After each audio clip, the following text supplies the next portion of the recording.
ಚುನಾವಣಾ ಫಲಿತಾಂಶದ ನಂತರ ಇರಬಹುದು, ಚುನಾವಣೆಯ ಆಸುಪಾಸಿನಲ್ಲಿ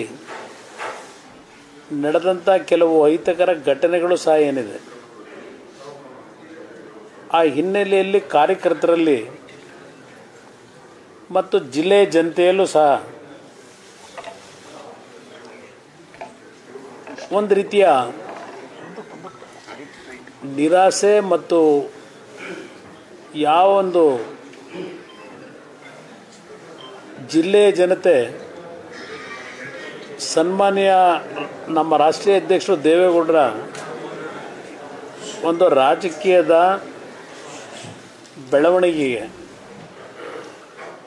ಒಂದು ಸಣ್ಣ ಹಳ್ಳಿಯಲ್ಲಿ ಜನಿಸಿ ದೇಶದ ಕೆಂಪುಕೋಟೆಯ ಮೇಲೆ ಬಾವುಟವನ್ನು ಆರಿಸ್ತಕ್ಕಂಥ ರಾಷ್ಟ್ರಧ್ವಜವನ್ನು ಆರಿಸ್ತಕ್ಕಂಥ ಶಕ್ತಿಯನ್ನು ಕೊಟ್ಟಂಥ ಜನತೆ ಹಾಸನ ಜಿಲ್ಲೆಯ ಜನತೆ, ಹಾಸನ ಜಿಲ್ಲೆಯ ನಮ್ಮ ಕಾರ್ಯಕರ್ತರು. ಅವರ ಒಂದು ಸುದೀರ್ಘವಾದ ದೇವೇಗೌಡರ ರಾಜಕಾರಣದ 60 ವರ್ಷಗಳ ಏಳು ಬೀಳುಗಳಲ್ಲಿ ಅವರ ಒಂದು ರಾಜಕೀಯದ ಬೆಳವಣಿಗೆಗೆ ಪ್ರಮುಖವಾದಂಥ ಪಾತ್ರ ವಹಿಸಿರ್ತಕ್ಕಂಥದ್ದು ಈ ಜಿಲ್ಲೆಯ ಜನತೆ. ಅದು ನಮ್ಮ ಬದುಕು ಇರೋವರೆಗೂ ನಾವು ಮರೀಲಿಕ್ಕೂ ಸಾಧ್ಯ ಇಲ್ಲ. ಅದು ಆ ಹಿನ್ನೆಲೆಯಲ್ಲಿ ಈ ಜಿಲ್ಲೆಯ ಜನತೆ ಇಲ್ಲಿಯ ಒಂದು ಬೆಳವಣಿಗೆಗಳೇನಾಗಿದೆ, ಈ ಬೆಳವಣಿಗೆ ಹಿನ್ನೆಲೆಯಲ್ಲಿ ಕುಮಾರಣ್ಣ ಅವರು ಜಿಲ್ಲೆಗೆ ಬರಬೇಕು ಅಂತಕ್ಕಂಥದ್ದು ಭಾಳ ನಿರೀಕ್ಷೆ ಇಟ್ಕೊಂಡಿದ್ದಾರೆ. ಅದು ನನಗೆ ಗೊತ್ತಿದೆ. ಆದರೆ ನಾನು ಇವತ್ತು ಬಂದಿದ್ದು ಜಿಲ್ಲೆಯಲ್ಲಿ ಕೆಲವು ಭಾಗದಲ್ಲಿ ಆಗಿರ್ತಕ್ಕಂಥ ಅನಾಹುತಗಳನ್ನು ಖುದ್ದು ಭೇಟಿ ಮಾಡಿ ಪರಿಶೀಲನೆ ಮಾಡಿ, ಇವತ್ತು ರಾಷ್ಟ್ರೀಯ ಹೆದ್ದಾರಿಯಲ್ಲಿ ಆ ಯೋಜನೆ ಹಿನ್ನೆಲೆಯಲ್ಲಿ ಆಗಿರ್ತಕ್ಕಂಥ ಅನಾಹುತಗಳನ್ನು ಕೇಂದ್ರದ ಭೂ ಸಾರಿಗೆ ಸಚಿವರ ಜೊತೆಯಲ್ಲಿ ಚರ್ಚೆ ಮಾಡಿ ಅವರನ್ನು ಸಹ ಖುದ್ದು ಒಂದು ಬಾರಿ ಈ ಭಾಗದಲ್ಲಿ ಆದಂಥ ಅನಾಹುತಕ್ಕೆ ಕಾರಣಗಳೇನಿದೆ,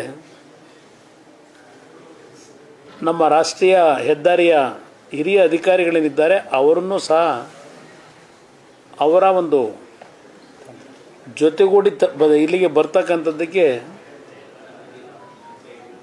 ಅವ್ರ ಜೊತೆ ಚರ್ಚೆ ಮಾಡಬೇಕು ಅಂತಲೂ ಇದ್ದೇನೆ. ಇಲ್ಲಿಯ ಪರಿಸ್ಥಿತಿಗಳನ್ನು ನೋಡಿದಾಗ ಭಾಳ ದಿನಗಳಿಂದ ಈ ಒಂದು ರಸ್ತೆಯ ವಿಷಯದಲ್ಲಿ ಒಂದು ಸುರಂಗ ಮಾರ್ಗದ ಮುಖಾಂತರ ಈ ರಸ್ತೆ ಇವತ್ತು ನಮ್ಮ ಪಶ್ಚಿಮ ಘಟ್ಟದ ಭಾಗದಲ್ಲಿ ಆಗಬೇಕು ಅಂತಕ್ಕಂಥ ಚರ್ಚೆಗಳೇನಿದೆ, ಅದಕ್ಕೆ ಕಾನೂನಿನ ಒಂದು ಅರಣ್ಯ ಇಲಾಖೆ ತೊಡಕುಗಳಿದೆ. ಕಳೆದ ಇತ್ತೀಚಿನ ದಿನಗಳಲ್ಲಿ ಅದರ ಬಗ್ಗೆನೂ ಗಡ್ಕರಿಯವರು ಮಾತನಾಡಿದ್ದಾರೆ ನನ್ನ ಜೊತೆಯಲ್ಲಿ. ಈ ಹಿನ್ನೆಲೆಯಲ್ಲಿ ಇವತ್ತೇನು ಬಂದಿದ್ದೇನೆ, ಮುಂದೆ ನಾನು ರಾಜಕೀಯದ ಒಂದು ಪಕ್ಷದ ಕಾರ್ಯಕರ್ತರಿಗೆ ಒಂದು ನೈತಿಕ ಸ್ಥೈರ್ಯವನ್ನು ತುಂಬತಕ್ಕಂಥ ನಿಟ್ಟಿನಲ್ಲಿ ಬಹುಶಃ ನಮ್ಮ ಲೋಕಸಭೆಯ ಕಲಾಪಗಳೇನು ನಾಳೆಯಿಂದ ಪ್ರಾರಂಭ ಆಗ್ತಾ ಇದೆ, ಮುಗಿದ ನಂತರ ಆಗಸ್ಟ್ 15ನೇ ತಾರೀಕಿನ ನಂತರ ಒಂದು ಕಾರ್ಯಕರ್ತರ ಒಂದು ಬೃಹತ್ ಸಮಾವೇಶವನ್ನು ಮಾಡಬೇಕು ಅಂತಕ್ಕಂಥದ್ದು ನಮ್ಮ ಶಾಸಕ ಮಿತ್ರಗಳ ಒಂದು ಸಲಹೆ ನನಗೇನು ಕೊಟ್ಟಿದ್ದಾರೆ. 15ನೇ ತಾರೀಕಿನ ನಂತರ ರೇವಣ್ಣವ್ರ ನೇತೃತ್ವದಲ್ಲೇ ಮಾಡ್ತೀವಿ. ನಾನು ರೇವಣ್ಣವ್ರ ಬಗ್ಗೆ ಹೇಳೋದಾದರೆ ಬಹುಶಃ ಈ ಜಿಲ್ಲೆಗೆ ಅಭಿವೃದ್ಧಿಗೆ ಅವರು ಕೊಟ್ಟಿರ್ತಕ್ಕಂಥ ಕೊಡುಗೆಯನ್ನು ನಾವು ಯಾರೂ ಮರೀಲಿಕ್ಕಾಗೋದಿಲ್ಲ. ಇವತ್ತು ಕುಟುಂಬದಲ್ಲಿ ಕೆಲವು ಸಮಸ್ಯೆಗಳನ್ನು ಎದುರಿಸ್ತಾ ಇರ್ಬೋದು ಅವರು, ಆದರೆ ಈ ಜಿಲ್ಲೆಯ ಸಮಗ್ರ ಅಭಿವೃದ್ಧಿಗೆ ಬಹುಶಃ ನಮ್ಮೆಲ್ಲರನ್ನೂ ಒಂದು ಹೆಜ್ಜೆ ಮುಂದೆ ಮೀರಿ ಈ ಜಿಲ್ಲೆಯ ಸಮಗ್ರ ಅಭಿವೃದ್ಧಿಗೆ ಚಾಲನೆ ಕೊಟ್ಟಿರ್ತಕ್ಕಂಥದ್ದನ್ನು ಬಹುಶಃ ಯಾರೂ ಮರೀಲಾರರು ಅನ್ನೋದು ನನ್ನ ಅಭಿಪ್ರಾಯ. ಬಹುಶಃ ಇತ್ತೀಚೆಗೆ ನಾನು ಚುನಾವಣೆಯಿಂದ ಮುಂಚೆ ಜಿಲ್ಲೆಗೆ ಬಂದಾಗ ಯಾವೊಂದು ಹಾಸನ ಹಾಲು ಉತ್ಪಾದಕರ ಏನೋ ಒಂದು ನಮ್ಮ ಸಹಕಾರಿ ಸಂಘ ಇದೆ, ಅವರ ನೇತೃತ್ವದಲ್ಲೇ ಇಲ್ಲಿ ಹಾಸನ ಒಳನರಸೀಪುರ ರಸ್ತೆಯಲ್ಲಿ ಆ ಒಂದು ಕೈಗಾರಿಕಾ ಪ್ರದೇಶದಲ್ಲಿ ಸುಮಾರು 60 ಎಕರೆಯ ಭೂಮಿಯಲ್ಲಿ 650 ಕೋಟಿಗೂ ಹೆಚ್ಚಿನ ಹಣವನ್ನು ಇವತ್ತು ಆ ಯೋಜನೆಗೆ ವಿನಿಯೋಗ ಮಾಡ್ತಾ ಇರ್ತಕ್ಕಂಥದ್ದೇನಿದೆ, ಬಹುಶಃ ಬೆಂಗಳೂರಿನ ಮದರ್ ಡೈರಿಯನ್ನು ಮೀರಿಸ್ತಕ್ಕಂಥ ರೀತಿಯಲ್ಲಿ ಈ ಜಿಲ್ಲೆಯ ಹಾಲು ಉತ್ಪಾದಕರಿಗೆ ಶಾಶ್ವತವಾದಂಥ ಆರ್ಥಿಕ ಶಕ್ತಿಯನ್ನು ತುಂಬತಕ್ಕಂಥ ಕೆಲಸವನ್ನು ಮಾಡಿದ್ದಾರೆ. ಬಹುಶಃ ಆ ಒಂದು ಯೋಜನೆಯನ್ನು ನೋಡಿದಾಗ ಆ ಒಂದು ಯೋಜನೆಗೆ ಅವರು ಯಾವೊಂದು ದೂರದೃಷ್ಟಿಯಿಂದ ಮಾಡಿದ್ದಾರೆ, ಇದು ಸುಮ್ಮನೆ ಒಂದು ಉದಾಹರಣೆ ಕೊಟ್ಟಿದ್ದೇನೆ ನಿಮಗೆ. ಇದೆಲ್ಲದರ ಹಿನ್ನೆಲೆಯಲ್ಲಿ ನಾನು ಅವರ ನೇತೃತ್ವದಲ್ಲೇ ಪಕ್ಷದ ಸಂಘಟನೆಗೆ ಮುಂದಿನ ದಿನಗಳಲ್ಲಿ ನಮ್ಮೆಲ್ಲ ಶಾಸಕ ಮಿತ್ರರು ಸೇರಿ ಜೊತೆ ಸ್ವಲ್ಪ ನಾನು ಹೆಚ್ಚಿನ ರೀತಿಯಲ್ಲಿ ಈ ಜಿಲ್ಲೆಯ ಜನತೆಯ ಋಣವನ್ನು ತೀರಿಸ್ತಕ್ಕಂಥದ್ದು ಒಂದು ಭಾಗ ನಮಗೆ. ಏಕೆಂದರೆ ಈ ಒಂದು ನೆಲದ ಮಣ್ಣಿನಲ್ಲಿ ಹುಟ್ಟಿ ಇವತ್ತು ನಾವು ಈ ಮಟ್ಟಕ್ಕೆ ಬರಬೇಕಾದ್ರೆ ಈ ಜಿಲ್ಲೆಯ ಕಾರ್ಯಕರ್ತರು, ಈ ಜಿಲ್ಲೆಯ ಜನತೆ ಅಂತಕ್ಕಂಥದ್ದನ್ನು ನಾವು ಎಂದೂ ಸಹ ಮರೀತಕ್ಕಂಥವರಲ್ಲ.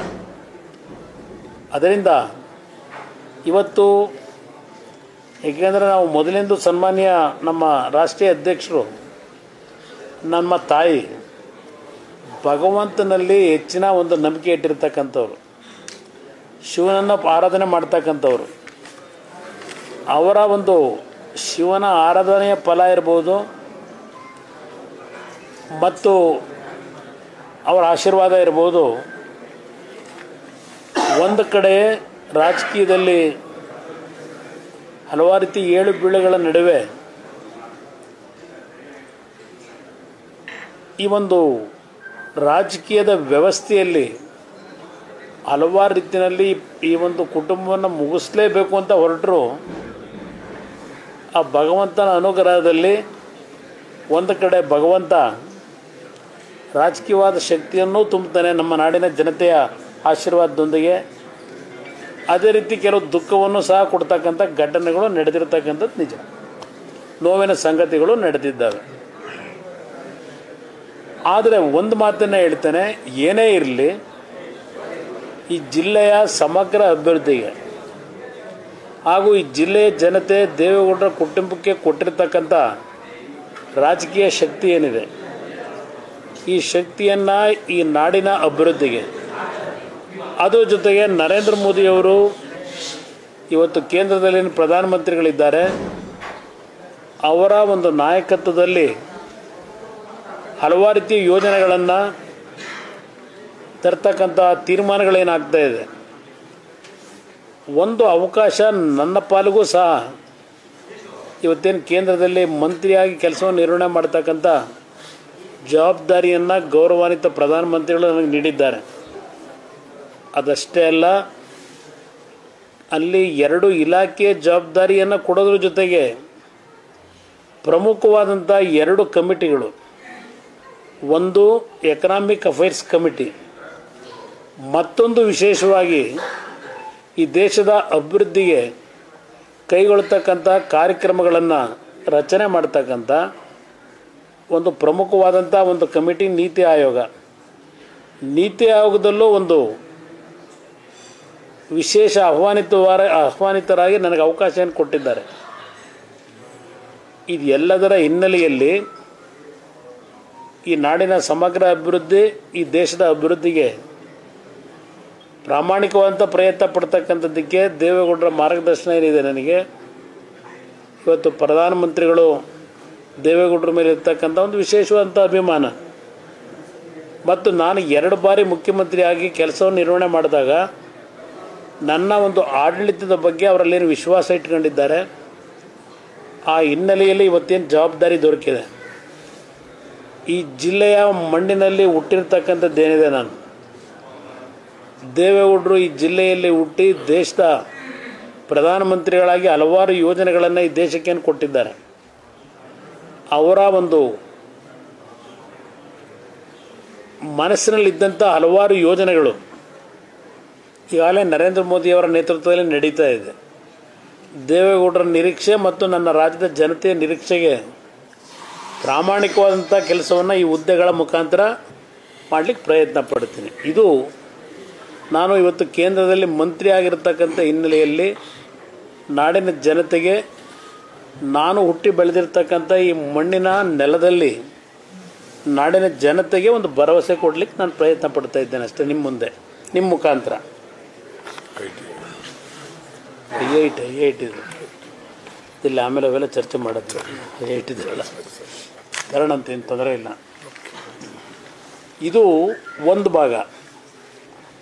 ಇವತ್ತು ರಾಜ್ಯದಲ್ಲಿ ನಡೀತಾ ಇರತಕ್ಕಂಥ ಬೆಳವಣಿಗೆಗಳನ್ನು ಗಮನಿಸ್ತಾ ಇದ್ದೇನೆ.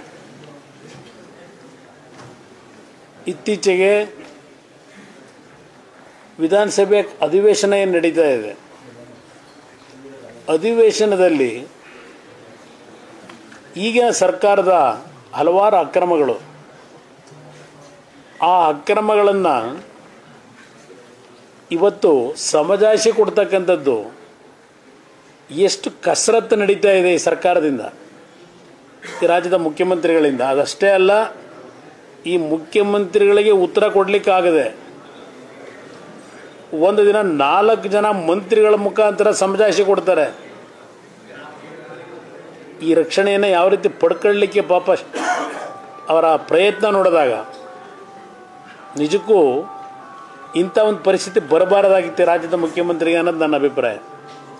ವಿಧಾನಸಭೆಯ ಕಲಾಪದಲ್ಲಿ ಉತ್ತರ ಕೊಡಲಿಕ್ಕಾಗದೆ ಒಂದು ಪ್ರಾಯೋಜಿತವಾದಂಥ ಮಾಧ್ಯಮದ ಸ್ನೇಹಿತರನ್ನ ಉದ್ದೇಶಿಸಿ ಮಾತನಾಡಿದ್ರು. ಪ್ರಾಯೋಜಿತ ಕಾರ್ಯಕ್ರಮ ರಾಜ್ಯದ ಎಲ್ಲ ನಮ್ಮ ಚಾನಲ್ಗಳೇನಿದೆ, ಚಾನಲ್ಗಳಲ್ಲಿ ಅವರ ನೇರವಾದ ನಾಡಿನ ಜನತೆಗೆ ಕೊಟ್ಟಂಥ ಸಂದೇಶ.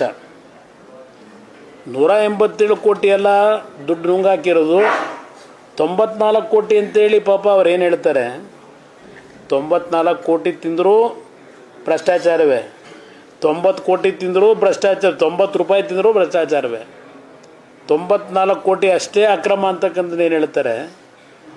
ಈ ರೀತಿಯ ಅಕ್ರಮ ಈ ಸರ್ಕಾರದಲ್ಲಿ ನಡೀತಂಥ ಸಂದರ್ಭದಲ್ಲಿ ಆ ಚಂದ್ರಶೇಖರ್ ಆತ್ಮಹತ್ಯೆ ಮಾಡ್ಕೊಳ್ಳದಿದ್ರೆ ಈ ಅಕ್ರಮ ಹೊರಗೆ ಬರ್ತಿತ್ತ?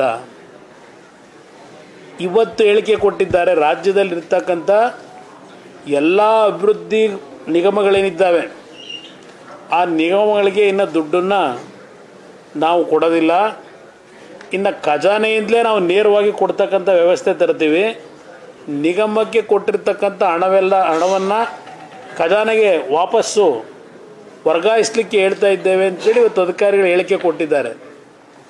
ಇದನ್ನು ನಾನು 2017ರಲ್ಲಿ ಈ ರಾಜ್ಯದಲ್ಲಿ ನಡೀತಕ್ಕಂಥ ಪ್ರಕರಣಗಳೇನು ಹಣದ ಅವ್ಯವಹಾರಗಳು ನಡೀತಾ ಇದೆ, ಒಂದು ಬಾರಿ ಎಲ್ಲ ಇಲಾಖೆಯಲ್ಲಿರ್ತಕ್ಕಂಥ FD ಯಲ್ಲಿ ಇಟ್ಟಿರ್ತಕ್ಕಂಥ ದುಡ್ಡನ್ನು ಒಂದು ಖಜಾನೆಗೆ ವಾಪಸ್ ತಗೊಂಡು ಏನೇನಾಗಿದೆ ಅಂತಕ್ಕಂಥ ಪರಿಶೀಲಿಸಬೇಕು ಅಂತ 2017ರಲ್ಲೇ ನಾನು ಸರ್ಕಾರಕ್ಕೆ ಸಲಹೆ ಕೊಟ್ಟವನು.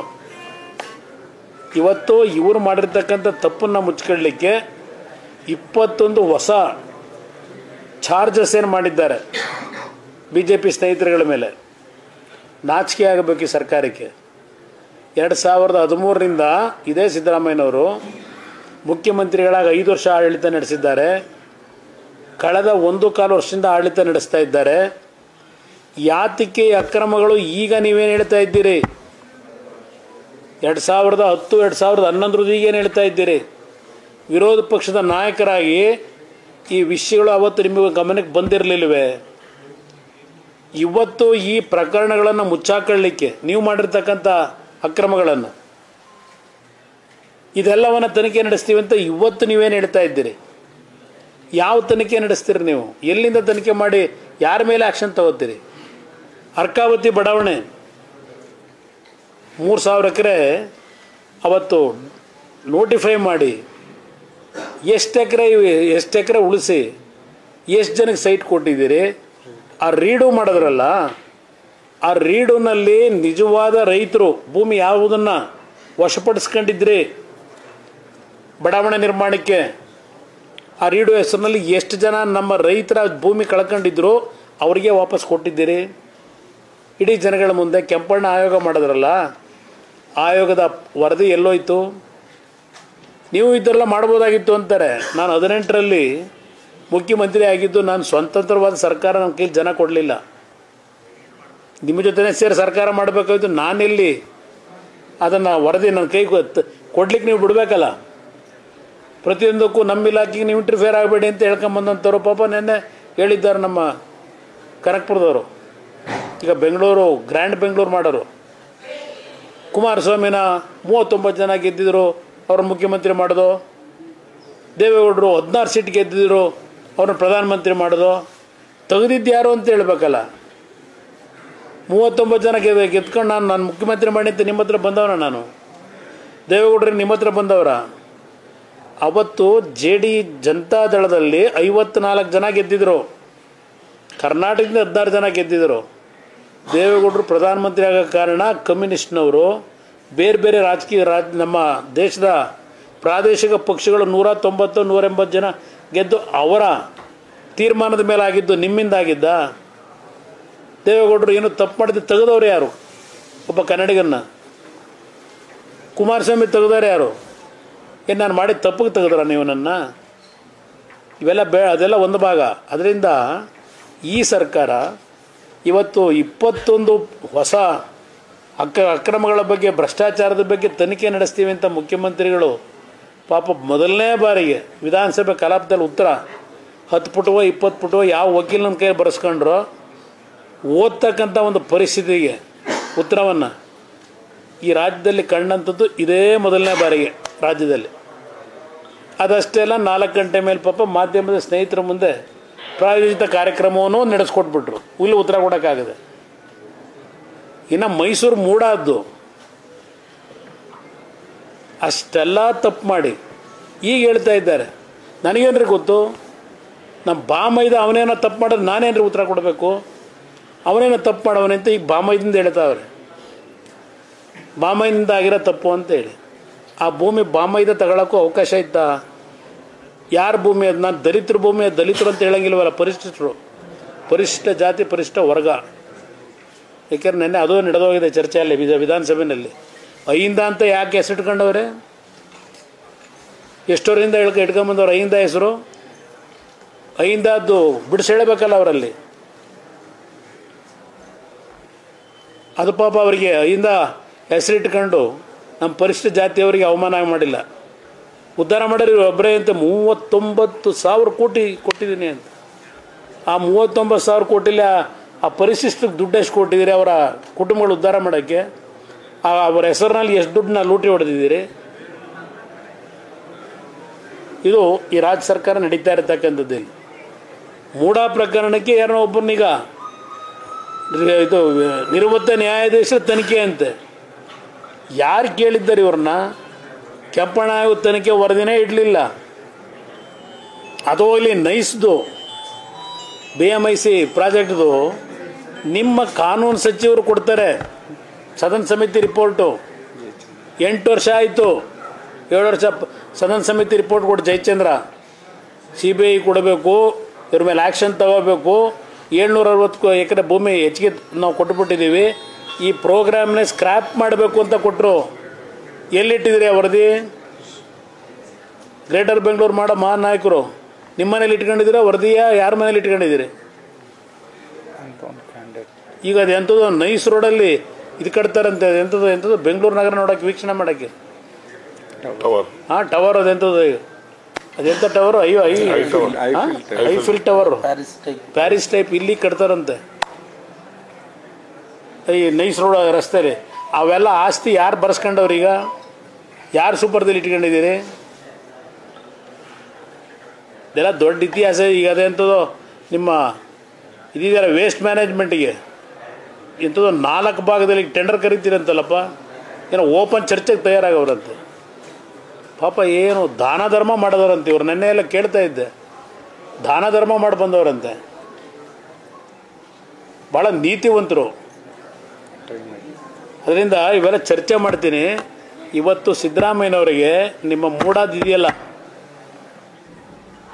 ನಿಮ್ಮ ಮೂಡಾದಲ್ಲಿ ಯಾರ್ದೋ ಜಮೀನು ಪುಕ್ಸಟ್ಟೆ 92 ಕೋಟಿ ದುಡ್ಡು ಕೇಳ್ತಿಲ್ಲ, 62 ಕೇಳೋದು 92 62 ಕೋಟಿ ಕೊಟ್ಬಿಟ್ರು ಬಿಟ್ಟು ಕೊಟ್ಬಿಡ್ತಾರಂತೆ. ಪುಕ್ಸಟ್ಟೆ ಜಮೀನು ಅವ್ರದ್ದ, ಅದು ನೋಟಿಫೈ ಆಗಿದೆ 92ರಲ್ಲಿ, 97ರಲ್ಲಿ ಫೈನಲ್ ನೋಟಿಫಿಕೇಶನ್ ಆಗಿದೆ. ದುಡ್ಡು 3,20,000 ದುಡ್ಡು ಕಟ್ಟವ್ರು 24,000ನ ಅವನ ಅಕೌಂಟ್ಗೆ. ಆ ದುಡ್ಡು ವಾಪಸ್ ಕೊಟ್ಟಿದ್ದೀರಾ ಆ ಡಿನೋಟಿಫಿಕೇಶನ್ ಮಾಡೋದಕ್ಕಿಂತ ಮುಂಚೆ? ಆಮೇಲೆ 98ರಲ್ಲಿ ಪಾಪ ಅವನು ಬದುಕೇ ಇಲ್ಲ. ಡಿನೋಟಿಫಿಕೇಶನ್ಗೆ ಅರ್ಜಿ ಕೊಟ್ಟರೆ ಯಾರು? ಆ ಲ್ಯಾಂಡ್ನ ಡಿನೋಟಿಫೈ ಮಾಡಿಕೊಡಿ ಅಂತೇಳಿ ಡಿನೋಟಿಫಿಕೇಶನ್ 98ರಲ್ಲಿ ನಿಂಗ ಊರು ಜವರ್ನ ಹೆಸ್ರಿಗೆ ಮಾಡಿದಿರಲ್ಲ, ಅವನು ನಿಂಗ ತೀರ್ಕೊಂಡು ಹೋಗಿರೋದು ಯಾವಾಗ? ಏನೋ ಸ್ವರ್ಗದಿಂದ ಅರ್ಜಿ ಕಳಿಸಿದ್ದೀರಾ ಡಿನೋಟಿಫೈ ಮಾಡಿ ಅಂತ? ಆ ಜಮೀನನ್ನ ಈಗ ನಿಮ್ಮ ಬಾಮೈದ ಖರೀದಿ ಮಾಡಿ ಅದನ್ನು ದಾನ ಕೊಟ್ಟು ಏನು ಡ್ರಾಮಾ ಇದು? ನೆನ್ನೆಲೆಲ್ಲ ಚರ್ಚೆ ಆಗಿರ್ಬೇಕಾದ್ರೆ ನಿಮ್ಮ ಮುಂದೆ ನಂದೆಂಥದ್ದು ಸೈಟ್ ಐತಂತಲ್ಲಿ ಓಡಕ್ಕೆ ಬರಲಿ ಮಾತಾಡ್ತೀವಿ ಅಂತ ಹೇಳಿ. ಹಾಂ, ನಾನು 106 ಬಾರಿ ಹೇಳಿದ್ದೀನಿ ನಮ್ಮದು ತೆರೆದ ಪುಸ್ತಕ ಅಂತ ಹೇಳಿ. 85ರಲ್ಲಿ 21,000 ಸ್ಕ್ವೇರ್ ಫೀಟು ನನಗೆ ಇಂಡಸ್ಟ್ರಿಯಲ್ ಲೇಔಟನ್ನು ಅಲಾಟ್ ಮಾಡಿದರು. 1985 40 ವರ್ಷ ಆಗಿದೆ. ಪಾಪ ಈಗ ತೆಗಿತಾ ಇದ್ದೀರಲ್ವಾ, 40 ವರ್ಷದ್ದು ತೆಗೀರಿ. 85ರಲ್ಲಿ ನನಗೆ ಅಲಾಟ್ ಆಗಿ ದುಡ್ಡು ಕಟ್ಟಿದ್ದೀನಿ. ನಂತರ ನನಗೆ ಅಲಾಟ್ಮೆಂಟ್ ಮಾಡಿದ ಜಾಗದಲ್ಲಿ ಯಾವನೋ ಇನ್ನೊಂದು ಬಿಲ್ಡಿಂಗ್ ಕಟ್ಕೊಂಡ್ಬಿಟ್ಟವನೆ. ಆ ಬಿಲ್ಡಿಂಗ್ ಕಟ್ಟಿರೋದಕ್ಕೆ ನಾನು ಮತ್ತೆ ಅರ್ಜಿ ಹಾಕೋದು ಬೇಡ ಅಂತಲೇ ಇದ್ದವನು. ನನಗೆ ಕೆಲವು ಸ್ನೇಹಿತರುಗಳು ಹಿಂಸೆ ಮಾಡಿ ನನ್ನ ಗಮನಕ್ಕೆ ಬರದೆ ಒಂದು ಸೈನ್ ಹಾಕ್ಸ್ಕೊಂಡು ಹೋಗಿದ್ರು. ಇಲ್ಲಿವರೆಗೆ ಯಾವ ಕಮ್ಯುನಿಕೇಷನ್ನು ನನಗೆ ಬಂದಿಲ್ಲ. ಅದಕ್ಕೆ ಆಲ್ಟರ್ನೇಟ್ ಸೈಟ್ ಕೊಟ್ಟಿದ್ದೀವಿ ಅಂತ ಈ ಕ್ಷಣದವರೆಗೆ ನನಗೇನು ಯಾವ ಕಮ್ಯುನಿಕೇಷನ್ನು CITಬಿಂದ ಬಂದಿಲ್ಲ. ಮುಖ್ಯಮಂತ್ರಿಗಳಿಗೆ ದಯಮಾಡಿ, ನಿಮ್ಮ ಮಂತ್ರಿಗಳು ಯಾರ್ಯಾರು ಹೇಳಿಕೆ ಕೊಡ್ತಾ ಇದ್ದಾರೆ ಎಲ್ಲರಿಗೂ ದಯಮಾಡಿ ಹೇಳ್ತೀನಿ, ಇಟ್ಬಿಟ್ರಪ್ಪ ಜನಗಳ ಮುಂದೆ. ಕುಮಾರಸ್ವಾಮಿಗೆ ಅದಂತೂ 60,000 ಸ್ಕ್ವೇರ್ ಫೀಟ್ ಕೊಟ್ಟವರಂತೆ ಮೈಸೂರಲ್ಲಿ. ಯಾರೋ ಇಲ್ಲಿಂದ ದೇವೇಗೌಡರಲ್ಲೇ ಬೆಳೆದು ಈಗ ಅಲ್ಲಿಗ ಅದಂತೂ ವಕ್ತಾರ ಅಲ್ವಾ, ಎಲ್ಲದಕ್ಕೂ ನಿಂತ್ಕೊತಾರಲ್ಲ ವಕ್ತಾರ ಹೇಳೋಕ್ಕೆ. ವಿಷಯನಾದ್ರು ತಿಳ್ಕೊಂಡು ಮಾತಾಡಬೇಕು, ದಾಖಲೆ ಹಿಡ್ಕೊಂಡು ಮಾತಾಡಬೇಕು. ಈಗ ಮೂಡಾದು ದಾಖಲೆ ಸಮೇತ ಇಡ್ತಾ ಇದ್ದೀವಿ ನಾವು. ನಿಮ್ಮದೇನಿದೆ ದಾಖಲೆ? 40% ಹೇಳಿದ್ರಲ್ಲ. ಈಗ ಅದೆಲ್ಲ ಅಲ್ಲೆಲ್ಲೋ 500 ಕೋಟಿ ಅಂತೆ, ಗಂಗಾ ಕಲ್ಯಾಣದ 400 ಕೋಟಿ ಅಂತೆ ಈಗ ಹೇಳ್ತಾ ಇದ್ದೀರಲ್ಲ. ಇಷ್ಟು ಏನು ಮಾಡ್ತಾ ಇದ್ದೀರಿ? ದುಡ್ಡು ಹೊಡ್ಕೊಂಡು ಕೂತಿದ್ದಾರನ್ನ ಈಗ ತಗೊಂಡು ಕೂತಿದ್ದೀರಲ್ಲ. ನಾಚಿಕೆ ಆಗೋದಿಲ್ವ ಸಿದ್ದರಾಮಯ್ಯರೇ? ನಿಮ್ಮ ಮುಖ ನೋಡಿದ್ರೆ ಗೊತ್ತಾಗುತ್ತೆ. ನಿಮ್ಮ ಮುಖದಲ್ಲಿ ಆ ಪಾಪ ಪ್ರಜ್ಞೆ ಅನ್ನೋದು ಯಾವ ರೀತಿ ಕಾಡ್ತಾ ಇದೆ ನಿಮ್ಮನ್ನು. ನೀವು ಮಾಧ್ಯಮದ ಮುಂದೆ ಕೂತಾಗ ಕಣ್ಣಿಗೆ ಕಾಣ್ತಾ ಇದೆ. ಮೊನ್ನೆ ವಿಧಾನಸಭೆಯಲ್ಲಿ ನಿಮ್ಮ ಉತ್ತರ ಇದೆಯಲ್ಲ, ಹಿಂದೆ ಯಾವ ರೀತಿ ಉತ್ತರ ಕೊಡ್ತಿದ್ದೀರಿ, ಮೊನ್ನೆ ಯಾವ ರೀತಿ ನಡ್ಕೊಂಡ್ರಿ, ಇದೆಲ್ಲ ಕಾಣ್ತಾ ಇದ್ದೇವೆ. ಅದರಿಂದ ಈ ಸರ್ಕಾರದ ಪಾಪದ ಕೂಡ ತುಂಬೋಗಿದೆ. ಬಹುಶಃ ಅದಕ್ಕೆ ಇರಬೇಕೇನೋ ನಮ್ಮ ಉಪಮುಖ್ಯಮಂತ್ರಿಗಳು. ನನ್ನ ಕುಮಾರಸ್ವಾಮಿ ಇಲ್ಲಾಕೆ ಬರ್ತಾನೆ ಇಲ್ಲಿ ಮಿಲ್ಟ್ರಿ ಕರ್ಕೊಂಬಂದವನ ಅಂತ. ಮಿಲ್ಟ್ರಿನ ಬರೋ ಕಾಲ ಬರುತ್ತಿಲ್ಲಿ ಕರ್ಕೊಂಡು ಹೋಗಿ ಇವ್ರನ್ನ ಒಳ್ಳೊಳ್ಳೆ ಕೆಲಸ ಮಾಡ್ತಾವ್ರಲ್ಲ. ಪಾಪ ಅವ್ರು ಯಾಕೆ ಹೇಳಿದ್ರು ಅಂತ ಆಮೇಲೆ ನನಗೆ ಅರ್ಥ ಆಯಿತು. ದರೋಡೆ ನಡೀತಿದೆಯಲ್ಲ ಇಲ್ಲಿ, ಆ ದರೋಡೆ ನಿಲ್ಲಿಸೋಕ್ಕೆ ಮಿಲ್ಟ್ರಿ ಅವ್ರನ್ನ ಕರ್ಕೊಂಬನ್ನಿ ಅಂತ ಹೇಳಿರ್ಬೇಕು ನನಗೆ. ಸ್ವೇಚ್ಛಾಚಾರವು ನಡೆಸ್ತಾರಲ್ಲ ದರೋಡೆ, ಅದು ನಿಲ್ಲಿಸೋಕ್ಕೆ ಮಿಲ್ಟ್ರಿ ಅವ್ರು ಕರ್ಕೊಂಬನ್ನಿ ಅಂತ ನನಗೆ ಉಪದೇಶ ಮಾಡಿರ್ಬೇಕು. ಅದು ಬರೋ ಕಾಲ ಬಂದರೆ ತರ್ಸೋಣಂತೆ, ಎಲ್ಲ ಒಳ್ಳೇದಾಗಲಿ ಬಿಡ್ತದೆ.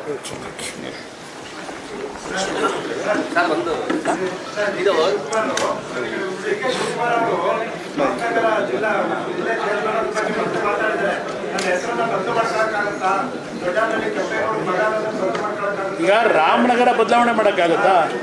ರಾಮನಗರ ಹೆಸರು ಬದಲಾವಣೆ ಮಾಡೋಕ್ಕಾಗತ್ತಾ? ರಾಮನಗರ ಈಗ ಅವರ ಹೆಸರನ್ನ ಬದಲಾವಣೆ ಮಾಡೋಕ್ಕಾಗದೇ ಇದ್ಮೇಲೆ ರಾಮನಗರ ಬದಲಾವಣೆ ಮಾಡೋಕ್ಕಾಗತ್ತೆ?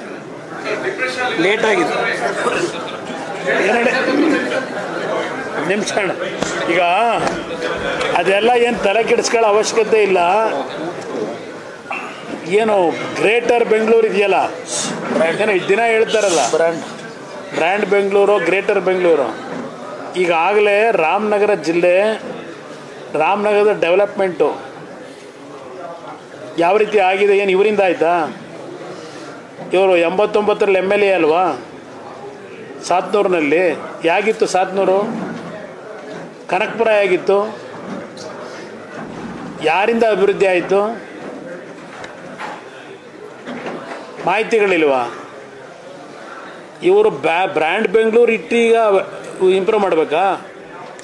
ರಾಮನಗರ ಜಿಲ್ಲೆ 5 ವರ್ಷ 10 ವರ್ಷ ಆಗೋಯ್ತು ಈಗ ಇಂಪ್ರೂವ್ಮೆಂಟ್ ಆಗಿ. ಈಗ ಇವರೇನು ಇಂಪ್ರೂವ್ ಮಾಡ್ತಾರಲ್ಲಿ? ಇಲ್ಲಿ ಬೆಂಗಳೂರದು 30 ವರ್ಷಕ್ಕೆ ಲೀಸು ಕೂಡ ಕೊಟ್ಟವರಲ್ಲ ಜಾಗವ, ಯಾವನಿಗೋ 30 ವರ್ಷಕ್ಕೆ 45,000 ಕೋಟಿಗೋ ಏನೋ ಟೆಂಡರ್ ಕರೆದು ಕೊಡಬೇಕು ಅಂತ ಹೇಳಿ ಈ ಕಸ ತುಂಬಿಸಕ ಅಲ್ಲಿ ಬೆಂಗಳೂರು ಬ್ರ್ಯಾಂಡ್ ಬೆಂಗಳೂರು ಮಾಡೋದು. ಬೆಂಗಳೂರು ದಕ್ಷಿಣ ಅಲ್ವಾ, ರಾಮನಗರ ತೆಗೆದು ಹೆಸರನ್ನ ಕಸ ತುಂಬಿಸಕ.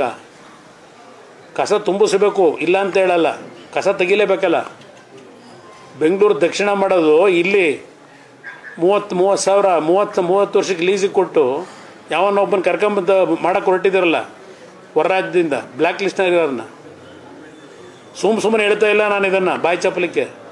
ಏನೇನು ನಡೆದಿದೆ ಎಲ್ಲ ಇಟ್ಕೊಂಡಿದ್ದೀನಿ, ಎಲ್ಲ ಇಟ್ಟಿದ್ದೀನಿ ಮೆಟೀರಿಯಲ್ನ. ಹೌದು, ನಾನು ನೋಡಿದ್ರಾಗ ಅನ್ನಿಸ್ತದ ಅವ್ರಿಗೆ ಡಿಪ್ರೆಷನ್ ಆಗಿದೆ.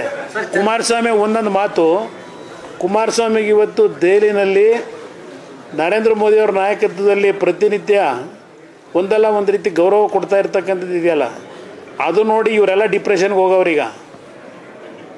ಅದಕ್ಕೆ ಪಾಪ ಹೇಳ್ತಾವ್ರೆ. ಬನ್ನಿ, ಇನ್ನೂ ತೀರ್ಮಾನ ಮಾಡಿಲ್ಲ. NDA ಅಭ್ಯರ್ಥಿ ಇರ್ತಾರೆ. NDA ಅಭ್ಯರ್ಥಿ ನಿಲ್ಲದಷ್ಟೇ ಅಲ್ಲ, ಗೆಲ್ಲಬೇಕು ಆ ಸೀಟು. ಗೆಲ್ತಕ್ಕಂಥ ದೃಷ್ಟಿಯಿಂದ ಏನು ತೀರ್ಮಾನ ಮಾಡಬೇಕು ಮಾಡ್ತಾರೆ. ಇನ್ನೂ ಒಂದು 4 ಹೆಸರು ನೀವು ಬಿಡಿ, ತೊಂದರೆ ಇಲ್ಲ. ಈಗ ಯಾರ ಅಭ್ಯರ್ಥಿ ಅಂತಕ್ಕಂಥದ್ದು ಇನ್ನೂ ಚರ್ಚೆ ಅಂತಕ್ಕೆ ಬಂದಿಲ್ಲ. ಕೇಂದ್ರದ ನಾಯಕರುಗಳು, ರಾಜ್ಯದ ನಾಯಕರುಗಳು, BJP ನಾಯಕರುಗಳು, ನಾನು ಹೇಳೋದು ಅವರು ನಾವೆಲ್ಲ ಕೂತು ಚರ್ಚೆ ಮಾಡಿ ಸಮರ್ಥವಾದ ಅಭ್ಯರ್ಥಿ ಯಾರು ಯೋಗೇಶ್ ನಿಲ್ಲಬೇಕು ಅಂದರೆ ಗೆಲ್ಲಿಗೆ ಯೋಗೇಶ್ ಅವ್ರಿಗೆ ಅವಕಾಶ ಇದ್ದರೆ ಯೋಗೇಶ ನಿಲ್ತಾರೆ. ಇಲ್ಲ ಮತ್ತಿನ್ನೊಬ್ಬರು ನಿಲ್ಲಬೇಕು ಅಂದರೆ ಮತ್ತಿನ್ನೊಬ್ಬರೇ ನಿಲ್ಲಬೇಕಾದ್ರೆ ಇನ್ನೊಬ್ಬರನ್ನ ನಿಲ್ಲಿಸ್ಬೇಕು ಅಂತ ತೀರ್ಮಾನ ಮಾಡ್ತೀವಿ. ಇಲ್ಲ ಒಬ್ಬ ಸ್ಥಳೀಯ ಕಾರ್ಯಕರ್ತನಿಗೆ ಕೊಡಬೇಕಾ, ಕಾರ್ಯಕರ್ತರಿಗೂ ತೀರ್ಮಾನ ಮಾಡ್ತೀವಿ. ಈಗ ಇಲ್ಲಿ ಹಾಸನದಲ್ಲಿ ನಾನು ಮೊದಲಿಂದ ಹೇಳ್ತಾ ಇರಲಿಲ್ವಾ, ಒಬ್ಬ ಕಾರ್ಯಕರ್ತನ ನಿಲ್ಲಿಸಿ ಗೆಲ್ಲಿಸ್ತಕ್ಕಂಥ ಶಕ್ತಿ ಇದೆ ಈ ಪಕ್ಷಕ್ಕೆ ಅಂತ ಹೇಳ್ತಿರ್ಲಿಲ್ವಾ? ಚನ್ನಪಟ್ಟಣದಲ್ಲೂ ಅಷ್ಟೇ. ಇವರು ಈಗ ಚನ್ನಪಟ್ಟಣ, ಅಯ್ಯೋ ನನ್ನ ಹೃದಯ, ಅಯ್ಯೋ ಇದಿಲ್ಲಿದೆ ಚನ್ನಪಟ್ಟಣ. ಇಷ್ಟು ದಿವಸ ಎಲ್ಲೋಗಿತ್ತ ಗೊತ್ತಿಲ್ಲ ಚನ್ನಪಟ್ಟಣ ಅವರಿಗೆ. ಈಗ ಪಾಪ ಎಲ್ಲ ಹತ್ತಿರಕ್ಕೆ ಬಂದೋಗಿದೆ ಚನ್ನಪಟ್ಟಣ ಎಲ್ಲ ಅವ್ರ ಹೃದಯದೊಳಗೆ ಇಟ್ಕೊಂಡವ್ರು.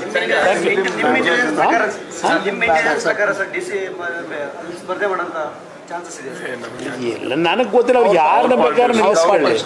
ಅವ್ರ ಪಕ್ಷದ ಯಾರು ಅಭ್ಯರ್ಥಿ ನಿಂತ್ಕೊಂಡ್ರೆ ನನಗೆ ನನ್ನ ಪಕ್ಷ ಗೆಲ್ಲಬೇಕು. ಗೆಲ್ಲಕ್ಕೆ ಏನು ಕೆಲಸ ಮಾಡ್ಬೇಕು ಮಾಡ್ತೀವಿ.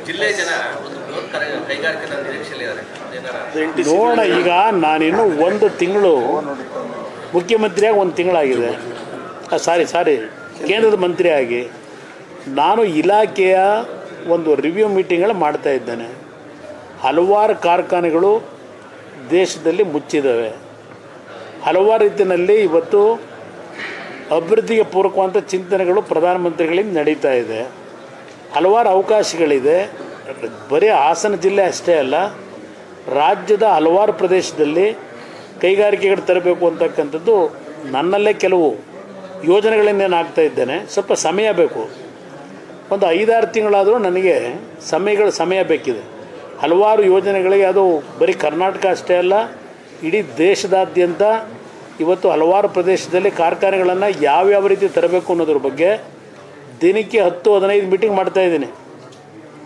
ಇವತ್ತು ಬರೀ ಕಚೇರಿಲಿ ಕೂತಿಲ್ಲ, ವಿಶ್ವೇಶ್ವರಯ್ಯ ಸ್ಟೀಲ್ ಪ್ಲ್ಯಾಂಟಿಗೆ ಭೇಟಿ ಕೊಟ್ಟಿದ್ದೇನೆ, HMTಗೆ ಭೇಟಿ ಕೊಟ್ಟಿದ್ದೇನೆ, ಅಲ್ಲಿಂದ RINLಗೆ ಭೇಟಿ ಕೊಟ್ಟಿದ್ದೇನೆ ಹೈದರಾಬಾದಿಗೆ. ಇದೆಲ್ಲ ಕಾರ್ಖಾನೆಗಳನ್ನು ಮುಚ್ಚಿರ್ತಕ್ಕಂಥ ಕಾರ್ಖಾನೆಗಳನ್ನು ಯಾವ ರೀತಿ ಇವತ್ತು ಅದಕ್ಕೆ ಜೀವ ಕೊಡಬೇಕು ಅನ್ನೋದ್ರ ಬಗ್ಗೆನೂ ಚಿಂತೆ ನಡೆಸ್ತಾ ಇದ್ದೇನೆ. ಒಟ್ಟಾರೆ ನಮ್ಮ ರಾಜ್ಯದ ನಿರುದ್ಯೋಗದ ಸಮಸ್ಯೆಗೆ ಯಾವ ರೀತಿ ಇವತ್ತು ಕಾರ್ಖಾನೆಗಳ ಅವಶ್ಯಕತೆ ಇದೆ ಅದರ ಬಗ್ಗೆ ಚಿಂತನೆ ನಡೆಸ್ತಾ ಇದ್ದೇನೆ. ನನ್ನದೇ ಆದಂಥ ರೀತಿಯಲ್ಲಿ ಕೇಂದ್ರ ಸರ್ಕಾರದಲ್ಲಿ ಪ್ರಧಾನಮಂತ್ರಿಗಳ ಒಂದು ನೆರವಿನೊಂದಿಗೆ, ಹಣಕಾಸು ಇಲಾಖೆಯ ಸಚಿವರ ನೆರವಿನೊಂದಿಗೆ ನನ್ನ ಒಂದು ಯೋಜನೆಗಳು ಯಾವ ರೀತಿ ತರಬೇಕು ಯುವಕರ ಒಂದು ಉದ್ಯೋಗಕ್ಕೆ, ಅದರ ಬಗ್ಗೆ ಮುಂದಿನ ದಿನಗಳಲ್ಲಿ ನಿಮ್ಮ ಗಮನಕ್ಕೆ ತರ್ತೀನಿ.